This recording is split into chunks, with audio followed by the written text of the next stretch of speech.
Hello मेरे प्यारे साथियों, कैसे हैं आप सभी। दोस्तों, आज की इस वीडियो के अंदर जो हम बातचीत करने वाले हैं वो किससे रिलेटेड होने वाली है। तो बच्चे ध्यान रखेंगे, हम पढ़ने वाले हैं ग्रामीण परिवेश। क्या पढ़ने वाले हैं? ग्रामीण परिवेश। लेकिन आज हम ग्रामीण परिवेश के एमसीक्यूज क्वेश्चंस को अटेम्प्ट करेंगे। अब सर हमने तो अभी पढ़ा नहीं है।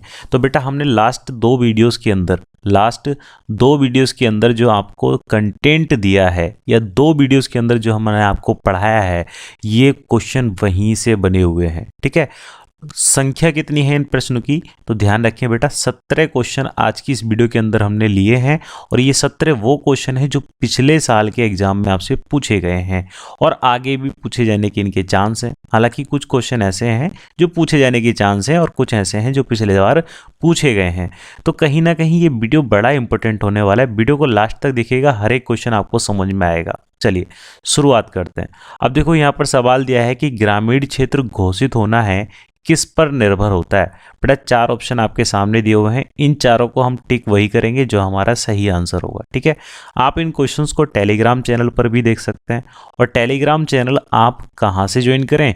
तो नीचे डिस्क्रिप्शन में एक लिंक है, उस लिंक पर क्लिक करेंगे तो आपको टेलीग्राम ज्वाइन करने का ऑप्शन मिल जाएगा। ठीक है, टेलीग्राम चैनल, उसका नाम क्या है? उसका नाम भी यही है जो यूट्यूब चैनल का नाम है, ज्ञान विद अरुण। क्या नाम है बेटा?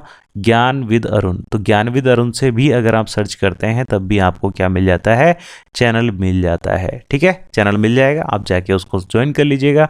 ये क्वेश्चन आपको वहां पे मिल जाएंगे और आप भी इन क्वेश्चंस का आंसर ऐसे ही कर पाएंगे जैसे मैं कर रहा हूँ। बात समझ में आई? अब दूसरी चीज ये ध्यान रखें कि यहाँ पर ये जो क्वेश्चन है ये इसी हिसाब से सेट किए गए हैं कि जो पिछले 2 वीडियोस के अंदर आपको पढ़ाया गया है। तो इन क्वेश्चन से रिलेवेंट बातें भी होंगी तो वो भी मैं आपको जरूर बताऊंगा। बेफिक्र रहें, लेखपाल के लिए 25 क्वेश्चन जो ग्रामीण परिवेश से आएंगे वो आपको इसी चैनल के माध्यम से क्या हो जाएंगे? कवर हो जाएंगे।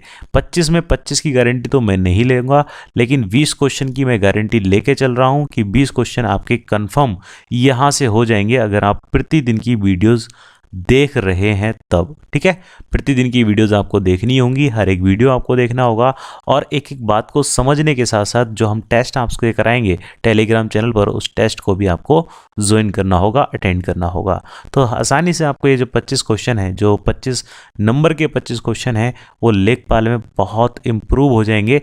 इस बात की टेंशन आप ना लें कि इंप्रूव नहीं होने वाले। ठीक है, तो इंप्रूव नहीं होंगे ऐसी टेंशन ना लें, इंप्रूव हो जाएंगे। थोड़ी घबराहट तो होती है कि भाई ग्रामीण परिवेश एक नया अजीब सा विषय है, हमने कभी पढ़ा नहीं। लेकिन बेटा ध्यान रखें, हम लोग गांव के रहने वाले हैं और हमारे आसपास की चीज़ें ही ग्रामीण परिवेश में आती हैं। कोई बहुत बड़ा हुआ नहीं है, कुछ नहीं है, बहुत आसानी से समझ में आ जाएगा जब हम समझने का प्रयास करेंगे। चलिए शुरुआत करते हैं क्वेश्चन की। और क्वेश्चन क्या दिया है कि ग्रामीण क्षेत्र घोषित होना है किस पर निर्भर होता है? तो ग्रामीण क्षेत्र का घोषित होना बेटा किस पर निर्भर होता है? जनसंख्या पर, जनघनत्व पर, व्यवसाय पर या तीनों पर? तो वो थोड़ा सा समझ लेते हैं। मैंने आपको पिछली वीडियो में भी आपको बताया था कि बेटा कैसे हम समझ सकते हैं ग्रामीण क्षेत्र घोषित होने के लिए। देखो, अगर 4 लोग एक जगह रहने लग जाएं और वो कहने लगे कि हम जहाँ रह रहे हैं ये कोई गाँव बन गया, तो ये नहीं, ऐसा नहीं हो सकता। गांव बनने के लिए सबसे जरूरी होता है राज्यपाल के द्वारा अधिसूचित हो जाना। अब राज्यपाल कौन होते हैं? आप जानते हैं किसी भी राज्य के सबसे बड़े पदाधिकारी कौन होता है? राज्यपाल होता है। तो राज्यपाल के द्वारा गांव को अधिसूचित करना तब गांव बनता है। लेकिन यहाँ पर कंडीशन क्या दे रखी है कि जनसंख्या पर निर्भर करता है? तो बिल्कुल निर्भर करता है भैया। अगर गांव बनाना है तो जनसंख्या पर भी निर्भर करेगा। अब जनसंख्या पर कैसे निर्भर करेगा वो देखते हैं। तो 1 सेकंड का टाइम दें, यहाँ पर इसको हम हटा देते हैं और इसको हटा के फिर बताते हैं कि जनसंख्या पर कैसे निर्भर करता है किसी भी गांव का बनना। ठीक है, कैसे निर्भर करता है किसी भी गांव का बनना। देखो, किसी भी क्षेत्र की जनसंख्या यहाँ लिख देते हैं हम, किसी भी क्षेत्र की जनसंख्या अगर 5000 लोगों से कम है, कितना? 5000 लोगों से कम है, तो 5000 से कम का मतलब यह है कि वहाँ पर जनसंख्या 5000 से ज़्यादा नहीं होनी चाहिए। अगर ज़्यादा हो जा रही है तो कहीं ना कहीं वो गांव की जगह क्या बन जाएगा, एक नगर बन जाएगा। ठीक है, अब नगर कैसे होते हैं तो नगर पंचायत में जब हम बताएंगे तो बताएंगे कि नगर कैसे कैसे बन सकते हैं। लेकिन यहाँ पर सिर्फ इतना समझें कि जनसंख्या निर्भर करती है, क्योंकि 5000 से ज़्यादा जनसंख्या है तो भैया गाँव नहीं बनेगा, 5000 से कम ही होनी चाहिए, चाहे कम कितनी हो जाए वो फर्क नहीं पड़ रहा। ठीक है, 100-200 लोगों का भी गांव होता है, वो दिक्कत वाली बात नहीं है। तो 5000 से कम होती है मतलब जनसंख्या पर निर्भर है। दूसरा देखें जनघनत्व, तो बेटा मैंने आपको बताया था कि जनघनत्व क्या होता है कि 1 वर्ग किलोमीटर में रहने वाले लोगों की संख्या, है ना, क्या कहलाती है, जनघनत्व कहलाती है। अब यहाँ देखें अगर हम, तो कहा जाता है कि अगर गांव या कोई भी क्षेत्र गांव घोषित होना है तो वहाँ पर 4000 वर्ग किलोमीटर का जनघनत्व होना चाहिए। ये बात ध्यान रखें, वहाँ कितना जनघनत्व होना चाहिए बेटा, सॉरी 4000 नहीं, 400 किलोमीटर या 400 किलोमीटर वर्ग किलोमीटर, 400 वर्ग किलोमीटर का जनघनत्व होना चाहिए।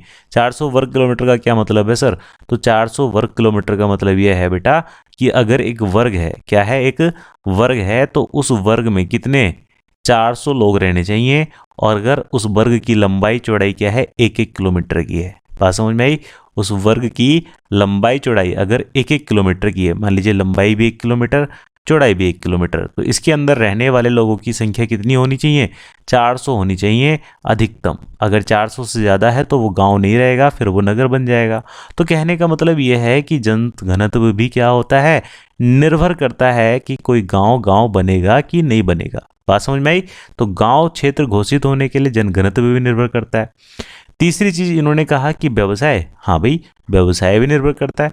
गांव के अधिकतर लोग कौन सा व्यवसाय करते हैं, तो आप सभी जानते हैं गांव के अधिकतर लोग कृषि का व्यवसाय करते हैं। किसका व्यवसाय करते हैं बेटा, कृषि का व्यवसाय करते हैं। तो कृषि भी क्या करती है, निर्भर करती है ग्रामीण क्षेत्र घोषित होने के लिए। इसका मतलब ये तीनों फैक्टर निर्भर कर रहे हैं, जनसंख्या, जनघनत्व, व्यवसाय। तो इस क्वेश्चन का आंसर क्या बनेगा, उपरोक्त तीनों। बोलो इतनी बात समझ में आई कि नहीं आई, यहाँ देखते हैं, उपरोक्त तीनों इस क्वेश्चन का आंसर बन जाता है।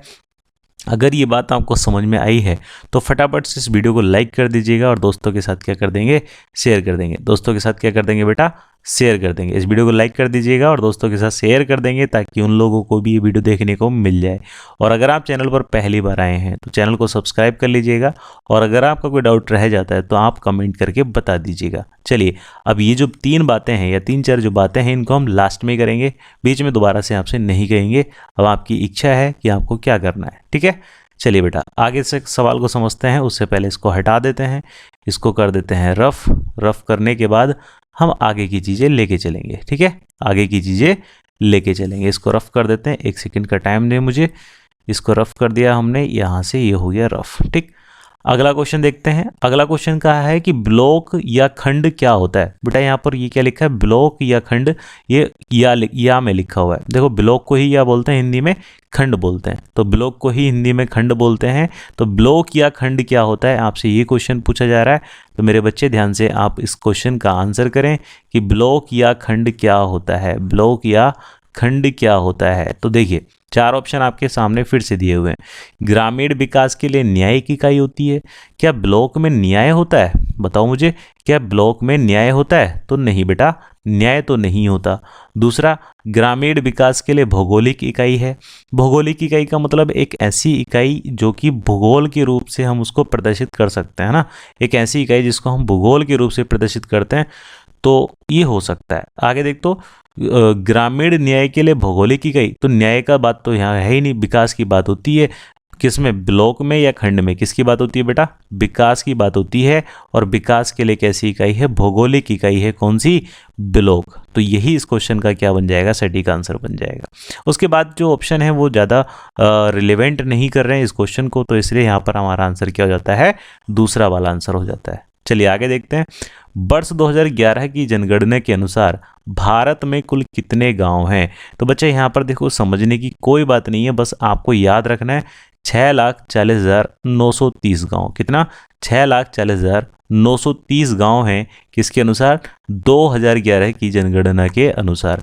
बेटा यहाँ पर गांव पूछे गए हैं, ध्यान रखना इस बात को, यहाँ पर क्या पूछे गए हैं, गांव पूछे गए हैं, यानी कि ग्राम समाज आपसे पूछी गई है। गांव या ग्राम समाज ये दोनों एक ही चीज़ें होती हैं। पहली वीडियो में मैंने आपको समझाया कि गांव और ग्राम समाज क्या होता है, उस वीडियो को जरूर देखिएगा, साथ में उसमें और भी टॉपिक्स मैंने क्लियर किए हैं। ठीक है, तो गांव या ग्राम समाज क्या होता है, तो 6,40,930 गांव या ग्राम समाज हैं 2011 की जनगणना के अनुसार। अगर आप अब आंकड़े उठाकर देखेंगे तो कुछ नया भी मिल सकता है, चेंज भी मिल सकता है, तो उससे फ़र्क नहीं पड़ रहा। हमें 2011 की सेंसस देखनी है, उसके अकॉर्डिंग देखना है।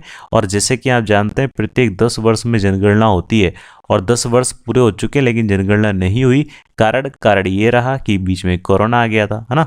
कोरोना प्लस उससे पहले आपने ये भी देखा था कि CAA लेकर आई थी गवर्नमेंट, है ना, सिटीजन अमेंडमेंट एक्ट लेकर आई थी, यानी कि नागरिक संशोधन अधिनियम लेकर आई थी, तो उसकी वजह से भी थोड़ा डिले हुआ था।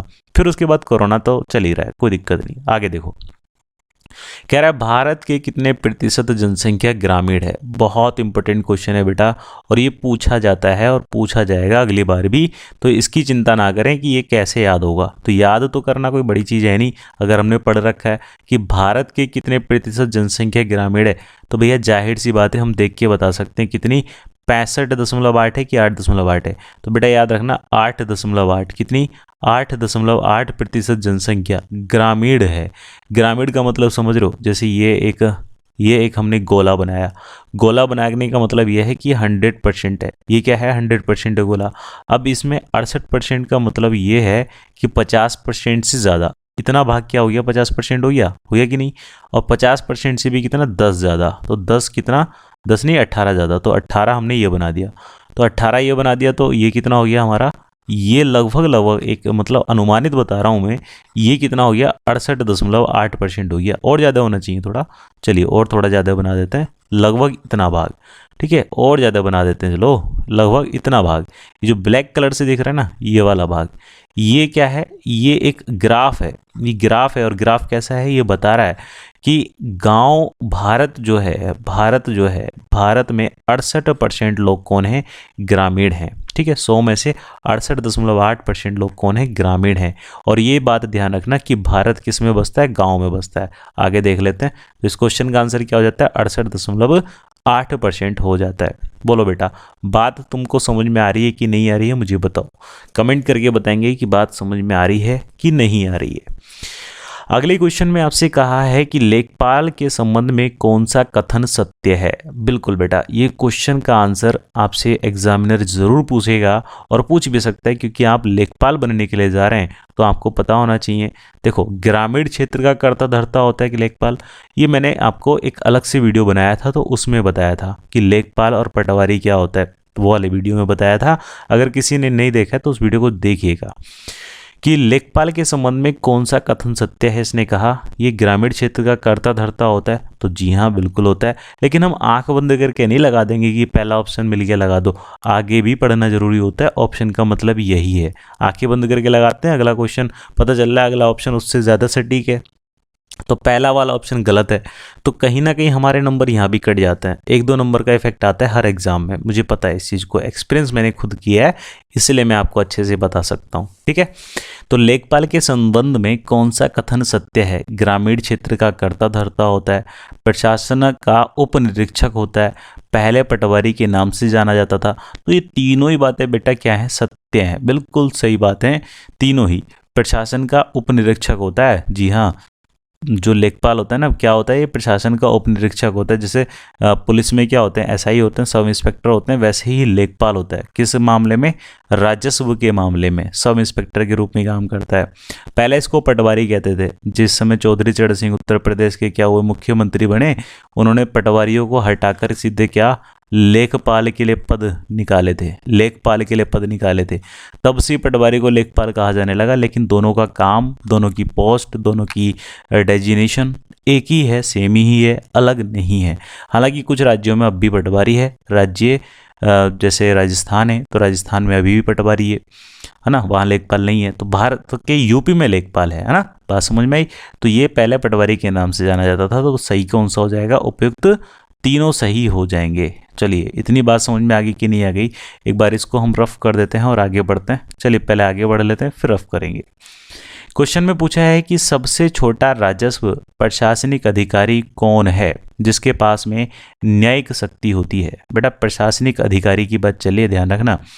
तो प्रशासनिक, और वो भी कैसा, राजस्व, रेवेन्यू कलेक्ट करने के मामले में एडमिनिस्ट्रेटिव ऑफिसर की बात चल रही है, राजस्व प्रशासनिक अधिकारी की बात चल रही है, और सबसे छोटे की बात चल रही है। तो यहाँ देखो क्या लेखपाल अधिकारी है एक ऐसा जो न्यायिक शक्ति रखता है, तो भैया ना, न्यायिक शक्ति लेखपाल नहीं रखता है, ध्यान रखना, लेखपाल न्यायिक शक्ति नहीं रखता है। उसके बाद कानून को देखो, क्या ये कानून को न्यायिक शक्ति रखता है, तो कानून को भी न्यायिक शक्ति नहीं रखता है। जी हाँ, देखो ध्यान रखना इस चीज़ को। मैं थोड़ा सा यहाँ पर क्लियर बता देता हूँ आप लोगों को कि अगर हम बात कर रहे हैं किसकी, लेखपाल की, अगर हम बात कर रहे हैं किसकी, तो लेखपाल की अगर हम बात कर रहे हैं, तो लेखपाल क्या है, लेखपाल क्या है, लेखपाल ग्रामीण समाज के लोगों से या गांव के लोगों से डायरेक्ट जुड़ा हुआ होता है। ठीक है, जैसे यहाँ पर हम बना देते हैं, थोड़ा सा डायग्राम बनाने की कोशिश कर रहा हूँ मैं। ये है हमारा गांव, ठीक, ये गांव है।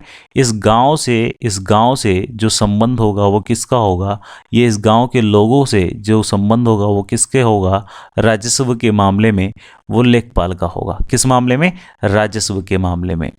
लेकिन ध्यान रखना, इस गांव से संबंध कानून गो का भी है, लेकिन कानून गो का कैसे है, कानून गो का संबंध कैसे है, तो वो लेखपाल के माध्यम से है। ठीक है, संबंध तो गांव से कानून गो का भी है, लेकिन किसके माध्यम से, लेखपाल के माध्यम से। तो लेखपाल किसको रिपोर्ट करता है बेटा, पूछ लिया जाए, अगर मान लीजिए पूछ लिया जाए आपसे कि लेखपाल किसको रिपोर्ट करता है, तो ध्यान रखेंगे कानून गो को रिपोर्ट करता है। और कानून गो सीधे किससे डायरेक्ट रिपोर्ट करेगा, कानून को रिपोर्ट करता है नायाब तहसीलदार को। किसको, नायाब तहसीलदार को रिपोर्ट करता है। और नायाब तहसीलदार किसको करता है, तो ये तहसीलदार को करता है। अब इसके आगे तो आप सभी जानते हैं, फिर एसडीएम आ जाता है, एसडीएम है ना, तो ये किसको करता है, तहसीलदार को करता है। तहसीलदार को रिपोर्ट करता है कौन, नायाब तहसीलदार। लेकिन अगर मैं आपसे पूछूं कि गांव का जो किसान है, गांव में कौन है, किसान है, जाहिर सी बात है, कृषक लोग ज़्यादा देखने को मिलते हैं। तो गांव में जो किसान है वो किससे बात कर रहा है, लेखपाल से। लेखपाल कानून गो से बात कर रहा है, कानून गो नायब तहसीलदार से, नायब तहसीलदार तहसीलदार से। लेकिन कई बार होता है क्या है कि लेखपाल और किसान के बीच में अगर कोई विवाद हो जाए, तो इस विवाद को निपटाने के लिए क्या किसान कानून गो के पास जाएगा, तो नहीं, कानून गो के पास जाएगा तो यहाँ पर इसकी कोई सुनवाई नहीं होगी। इसे जाना पड़ेगा कहाँ, नायाब तहसीलदार के पास। कहाँ बेटा, नायाब तहसीलदार के पास। और राजस्व के प्रशासन में अगर हम देखें तो प्रशासनिक इकाई में नायाब तहसीलदार ही क्या होता है, सबसे छोटा अधिकारी होता है। किसके मामले में, न्याय के मामले में। बात समझ में आई कि नहीं आई। वैसे डायरेक्ट अगर देखें तो राजस्व का सबसे छोटा अधिकारी लेखपाल है, लेकिन अगर हम देखें न्याय के मामले में, तो न्याय के मामले में बेटा कौन है, नायाब तहसीलदार है, लेखपाल नहीं है। इतनी बात समझ में आ गई हो तो फटाफट से वीडियो को लाइक कर देंगे और मुझे बताइए इतनी बात समझ में आई कि नहीं आई। चलिए यहाँ पर तो इस क्वेश्चन का आंसर क्या हो जाएगा बच्चे, इस क्वेश्चन का आंसर हो जाएगा नायाब तहसीलदार। ठीक है, समझ में आया। अगले क्वेश्चन में आपसे पूछा है कि भारत में कुल कितनी ग्राम पंचायत हैं। देखिए बेटा, पहले क्वेश्चन में आपसे क्या पूछा था, पहले क्वेश्चन में आपसे पूछा था कि भारत में कुल कितने ग्राम हैं, तब इस क्वेश्चन का आंसर बना था 6,40,930।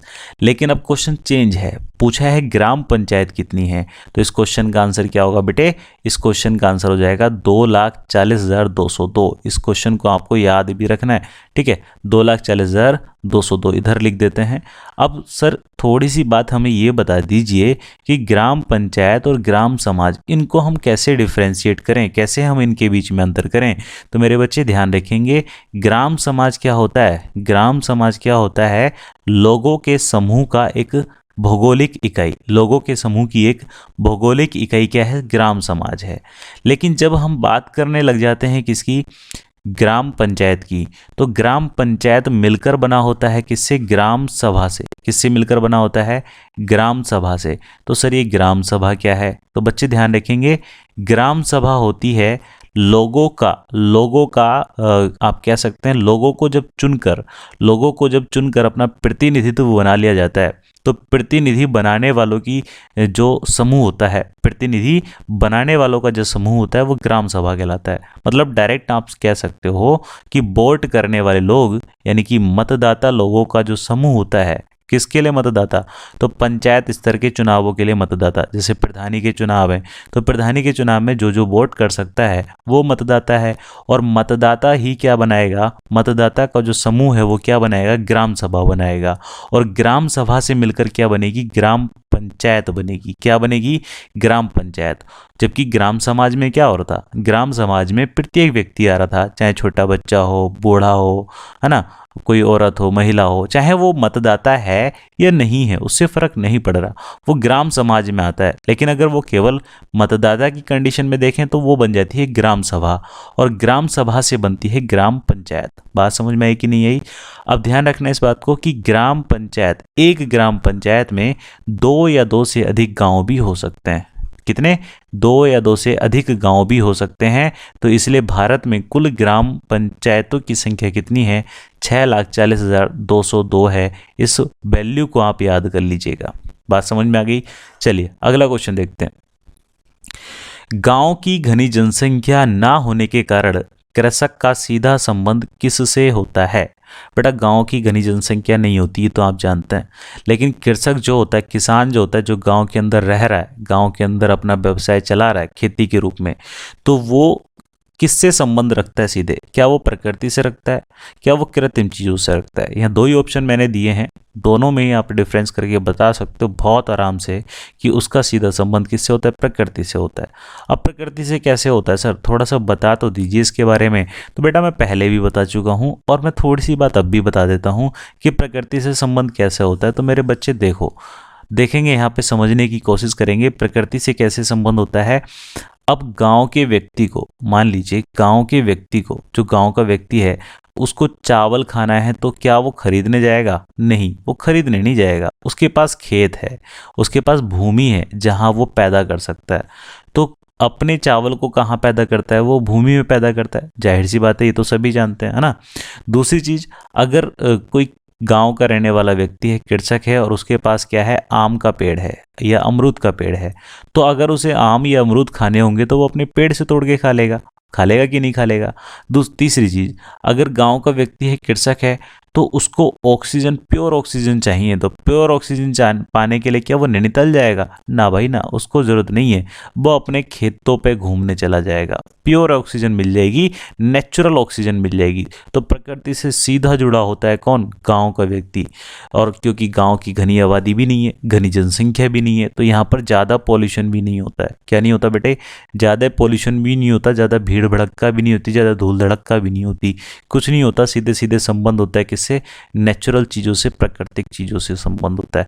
बोलो इतनी सी बात समझ में नहीं आ रही तुम लोगों को? आगे की नहीं आ गई बताओ मुझे? अरे आगे की नहीं आ गई, बताओ मुझे जल्दी फटाफट से। चलिए आगे चलेंगे और वीडियो को शेयर भी कर देंगे भैया, वीडियो को शेयर कर देंगे ताकि और लोगों को भी ये चीज़ें मिल जाएं। आगे देखो, ग्रामीण समाज की अधिकांश आवश्यकता है और वो किस पर निर्भर करती है? क्या वो कृषि पशुपालन पर निर्भर करती है, सरकार पर, लेखपाल पर, प्रकृति पर? तो ये 3 ऑप्शन तो जाहिर से साफ साफ दिख रहे हैं कि गलत हो रहे हैं।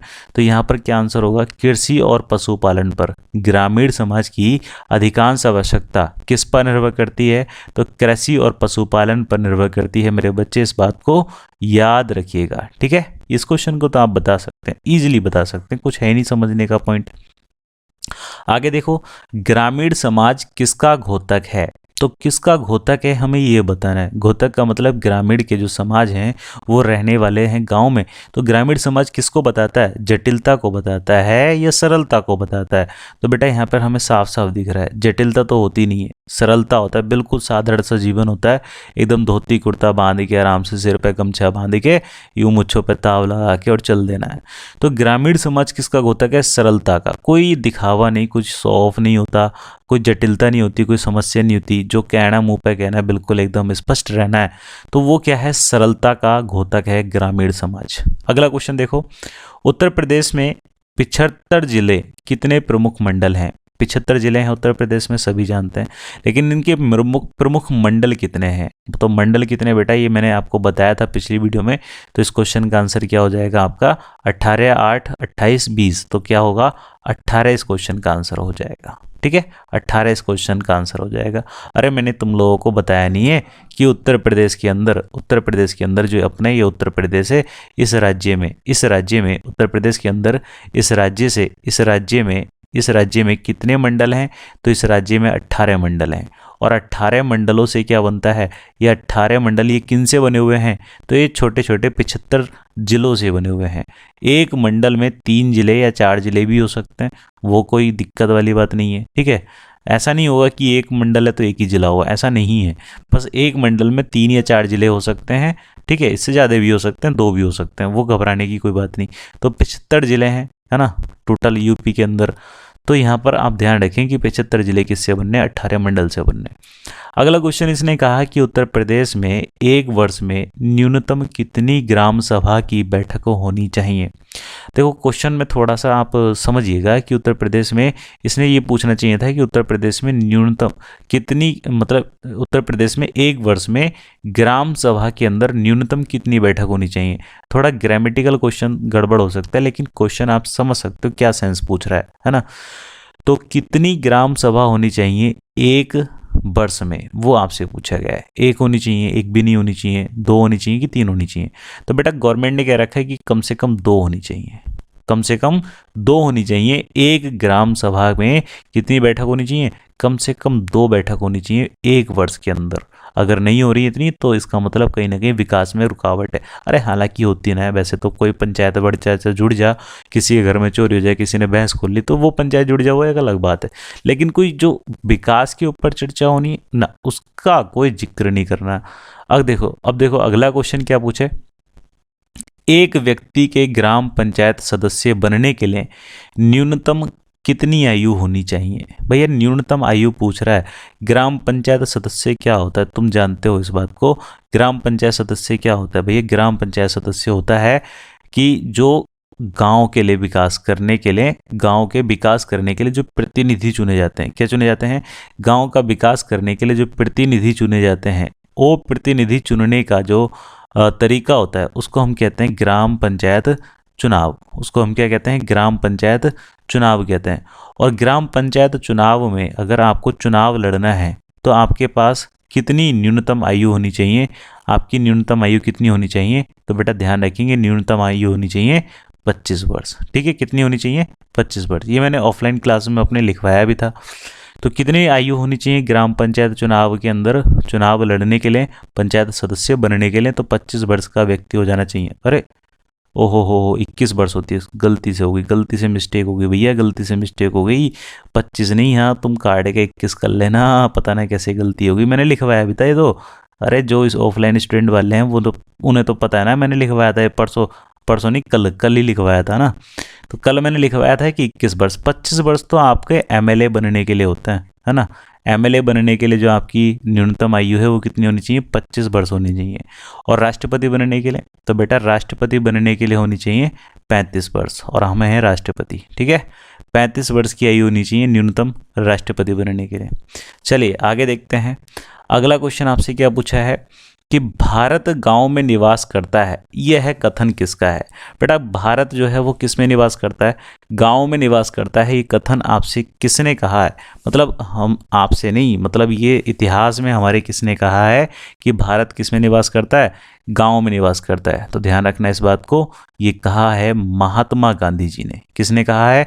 महात्मा गांधी जी ने कहा है कि भारत क्या होता है? भारत हमारा गांव में निवास करता है। भारत हमारा किस में निवास करता है? गांव में निवास करता है। बात समझ में आ गई कि नहीं आ गई, बताओ मुझे। चलिए अगला क्वेश्चन देखते हैं। भारत गांव में निवास करने का बेटा मतलब ये है कि जैसे हमारा जो गांव है, प्रत्येक गांव के अंदर एक ऐसी झलक दिखाई देती है जो किसको रिप्रेजेंट कर रही है? हमारे भारत को रिप्रेजेंट कर रही है। किसको रिप्रेजेंट कर रही है? भारत को रिप्रेजेंट कर रही है। तो बस इनका कहने का मतलब इतना है कि भारत जो रिप्रेजेंट होता है वो अधिकांशतः किससे होता है? गांव से होता है कि शहर से होता है? तो बेटा गांव से होता है। भारत रिप्रेजेंट किससे होता है? गांव से। अगर आप विदेश में जाएंगे तो आपको मतलब भारतीय अगर आप हैं तो उनके अंदर अंदर जो कल्पना बन जाएगी वो किसकी बन जाएगी? एक गांव की कल्पना बन जाएगी कि भैया ग्रामीण क्षेत्र है, बड़ा प्यारा सा सुंदर सा, है ना, ग्रामीण क्षेत्र है, बड़ा प्यारा सा सुंदर सा। तो वो एक कल्पना वहाँ पर क्या हो जाती है? बन जाती है। ठीक है, वहाँ पर कल्पना बन जाती है, इस बात को याद रखना। ठीक है, चलिए आगे देखते हैं। अगला क्वेश्चन आपसे क्या पूछा है कि निम्नलिखित में से कौन सा एक गांव का प्रकार नहीं है? निम्नलिखित में से कौन सा गांव का प्रकार नहीं है, आपसे ये क्वेश्चन पूछा है। और 4 ऑप्शन दिए हैं, कृषि गांव, औद्योगिक गांव, गैर व्यवसायी गांव या गैर कृषि वाले गांव। तो बेटा मैंने आपको गांव के 4 प्रकार बताए थे। ठीक है, मैं यहाँ पर बता देता हूँ थोड़ी सी बात कि मैंने आपको गांव के 4 प्रकार बताए थे कि गांव क्या हो सकता है, 4 प्रकार का हो सकता है। और वो 4 प्रकार कौन कौन से थे, एक बार फिर से यहाँ पर रिपीट कर लेते हैं कि वो 4 प्रकार कौन कौन से थे। ठीक है, वो 4 प्रकार कौन कौन से थे एक बार रिपीट कर लेते हैं। तो बेटा देखो, सबसे पहले मैंने आपको बताया कि गाँव क्या हो सकता है? कृषि गाँव हो सकता है। एक गांव ऐसा हो सकता है जिसको हम कहते हैं कृषि गांव। कितने प्रकार? 4 गांव के 4 प्रकार। तो पहला प्रकार क्या है? कृषि वाले गांव, मतलब ऐसे गांव जहां पर क्या होती है? कृषि होती है, खेती होती है, जहां वहां के लोग क्या होते हैं? डिपेंड होते हैं किस पर? कृषि पर, अधिकतर लोग। दूसरा एक गांव ऐसा होता है जो गैर कृषि हो सकता है। गैर कृषि मतलब जहां के लोग कृषि पर ज़्यादा डिपेंड नहीं होते हैं, बाहर काम करते हैं, किसी शहर में जाके काम करते हैं, मजदूरी ज़्यादा करते हैं ना, शहर में जाके काम करते हैं, कुछ भी काम करते हैं भले से, वो मतलब नहीं है। लेकिन ये गैर कृषि होते हैं। शहर चाहे दूर हो पास हो उससे भी मतलब नहीं है, लेकिन ये गैर कृषि होते हैं। यहाँ पर क्या होते हैं? भूमि कम होती है। इसकी बेसिकली प्रॉब्लम क्या होती है कि इनकी भूमि कम होती है। यहाँ पर जो खेती की ज़मीनें हैं वो थोड़ी सी कम होती हैं, जिसकी वजह से उनको दूसरी जगह जाकर काम करना पड़ता था कई बार, है ना। तीसरा जो प्रकार है बेटा, तीसरा प्रकार क्या है हमारा? तीसरा जो प्रकार है तो ध्यान रखेंगे, तीसरे प्रकार के गांव ऐसे होते हैं जिनको हम कहते हैं औद्योगिक गांव। क्या कहते हैं? औद्योगिक गांव। अब औद्योगिक गांव कैसे होते हैं बेटा? एक मान लीजिए किसी व्यक्ति को, किसी अमीर व्यक्ति को कोई फैक्ट्री लगानी है, तो फैक्ट्री लगाने के लिए वो वहाँ जाता है जहाँ ज़मीन सस्ती मिल जाए। और ज़मीन सस्ती कहाँ मिल जाएगी? गांव में मिल जाएगी, तो गांव की तरफ भागता है। और गांव में जब फैक्ट्री लग जाती है तो वो गांव एक ऐसा गांव बन जाता है जिसको हम कहने लगते हैं कि अभी ये गांव औद्योगिक हो चुका है, इसमें क्या हो चुकी है? इंडस्ट्री आ चुकी है। क्या आ चुकी है? इसमें इंडस्ट्री आ चुकी है। तो इंडस्ट्री की वजह से ये गांव क्या कहलाता है? इंडस्ट्रियल गांव कहलाता है। कैसा गांव कहलाता है? इंडस्ट्रियल गांव कहलाता है, औद्योगिक गांव कहलाता है। बात समझ में आई? और यहाँ के लोग भी किस में काम करते हैं? इसी इंडस्ट्री में अधिकतर काम करते हैं। चौथी जो कंडीशन है, जो चौथा प्रकार है गांव का, तो वो बेटा याद रखेंगे वो गांव कैसा होता है? इसको हम कहते हैं उपनगरीय गांव। क्या कहते हैं इसको हम? उपनगरीय गांव। अब उपनगरीय गांव का मतलब क्या है? एक ऐसा गांव जिसकी सीमा लगभग लगभग किससे मिली होती है? शहर से मिली होती है। सीमा किससे मिली होती है इसकी? शहर से मिली होती है। एक तरफ क्या है? गांव है, और दूसरी तरफ क्या है? शहर है। ये जो गोल गोल बनाया मैंने, इसको मान लीजिए ये शहर है, और ये जो यहाँ पर बनाया है डार्क कलर में, इसको मान लीजिए ये गांव है। तो गांव की सीमा किससे मिली हुई है? शहर से मिली हुई है। अब गांव के लोगों को कुछ भी काम चाहिए होगा या कुछ भी सामान चाहिए होगा तो वो सीधे कहाँ भागेंगे? पड़ोस के शहर में भाग जाएंगे, सामान लेके घर को आ जाएंगे। या फिर होता क्या है कि अब इस गांव के अंदर भी सारी सुख सुविधाएं वो मिलने लगेंगी जो पड़ोसी शहर में मिल रही हैं। तो अब ये गांव थोड़ा थोड़ा उपनगरीय गांव सा बन चुका है। अब ये गांव हल्का फुल्का कस्बा बन चुका है, ऐसे हम समझ सकते हैं। ठीक है, ऐसे हम समझ सकते हैं बात को। तो अब इनमें देखिए 4 प्रकार के गांव मैंने आपको बताया, कृषि, गैर कृषि, औद्योगिक और उपनगरीय। इनमें कौन सा उपस्थित नहीं है? तो भैया इनमें उपनगरीय उपस्थित नहीं है, और इसके स्थान पर एक गलत ऑप्शन दे रखा है, गैर व्यवसायी गांव। तो यही क्या हो जाएगा? हमारा आंसर हो जाएगा। बोलो क्वेश्चन समझ में आया कि नहीं आया? जितना मैंने आपको पढ़ाया था वो सारा यहाँ पर मिल रहा है, बहुत अच्छे से मिल रहा है, तो घबराने की कोई बात नहीं है। एक एक चीज़ को इतना क्लियरली समझ में आ जाएगी ना कि बेहिसाब ऐसे रहेगा कि लेखपाल ग्रामीण परिवेश का जो सिलेबस है बिल्कुल तुम्हारे कब्जे के बाहर नहीं है, तुम्हारे कब्जे में है, बिल्कुल तुम्हारे कब्जे में है। ठीक है, अब देखो सवाल कहा है कि उत्तर प्रदेश के राजस्व परिषद का प्रशासनिक मुख्यालय कहाँ स्थित है? तो प्रशासनिक मुख्यालय की बात चल रही है बेटा। देखो तुम, उत्तर प्रदेश में जो राजस्व न्यायालय है इसके 2 मुख्यालय हैं। कितने? 2 मुख्यालय हैं, एक है प्रशासनिक और दूसरा है न्यायिक।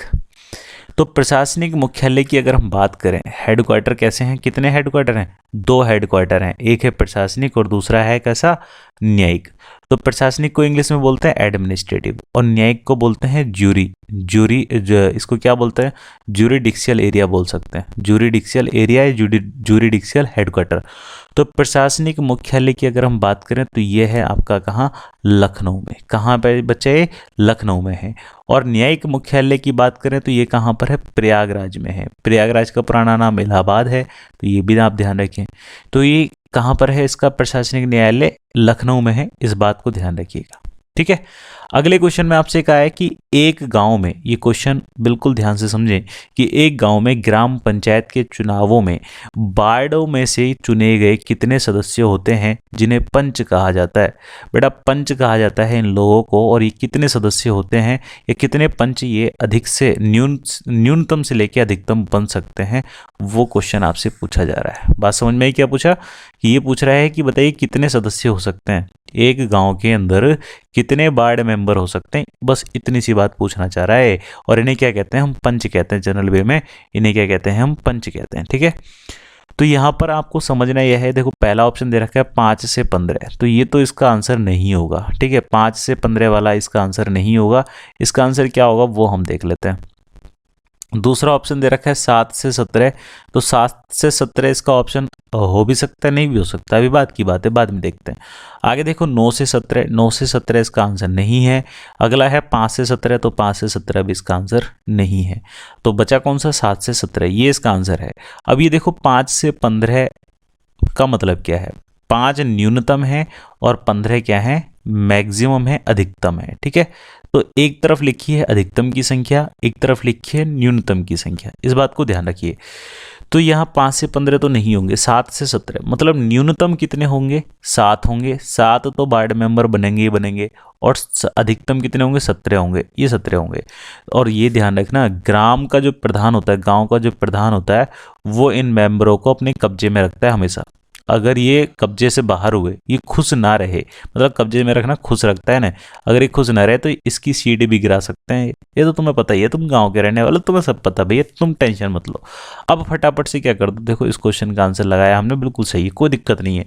चलिए ठीक है, बाकी बच्चे इस वीडियो को यहीं पर रोकते हैं। ये लास्ट क्वेश्चन था, 17 क्वेश्चन आपके हो चुके हैं। और अगर ये वीडियो आपको समझ में आई है, आपको बिल्कुल मतलब बिल्कुल इसमें चीज़ें क्लियर हैं, तो फटाफट से इस वीडियो को लाइक कर दीजिएगा। ठीक है। वीडियो में आप कमेंट करके अपना हमें सुझाव भी दे सकते हैं, और कोई डाउट आपका रह जाता है तो वो भी आप हमसे पूछ सकते हैं। कोशिश करूँगा पूरा रिप्लाई करने की। और दूसरी बात यह है कि भैया चैनल पर नए हैं तो सब्सक्राइब कर लो और बेल आइकन को दबा दो, ताकि आपको हर वीडियो का नोटिफिकेशन मिल जाए। ग्रामीण परिवेश के तो हम निचोड़ निकाल कर ही रहेंगे।